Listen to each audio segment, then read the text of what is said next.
పోషకాలన్నింటినీ తౌడు రూపంలో బయటకు వదిలేస్తున్నాం.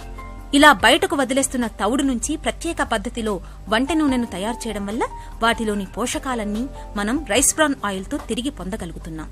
మిగతా నూనెలతో పోలిస్తే రైస్ బ్రాన్ ఆయిల్లో ప్రోటీన్లు, పాలీసాకరైడ్స్, పీచు వంటి పోషకాలు ఎక్కువ, కొవ్వులు తక్కువ. ఈ ఆయిల్లో తక్కువ కొలెస్ట్రాల్ ఉండడంతో గుండెకు ఎలాంటి హాని జరగదు. కొలెస్ట్రాల్ తక్కువగా ఉండడంతో బరువు కూడా తగ్గే అవకాశం ఉంది. రైస్ బ్రాన్ ఆయిల్లో విటమిన్ ఈతో పాటు ఇతర యాంటీ ఆక్సిడెంట్లు ఎక్కువగా ఉంటాయి. ఇవి క్యాన్సర్ల ముప్పును బాగా తగ్గిస్తాయి. అలాగే రోగ నిరోధక శక్తిని పెంచుతాయి. నోటికి అంటుకోదు. దీనివల్ల ఆహారం యొక్క అసలు రుచి నోటికి తగులుతుంది. ఎక్కువ డిగ్రీల దగ్గర ఈ ఆయిల్ మరగడం వల్ల ఆహార పదార్థాల్లోకి రైస్ బ్రాన్ ఆయిల్ ఎక్కువగా చేరదు.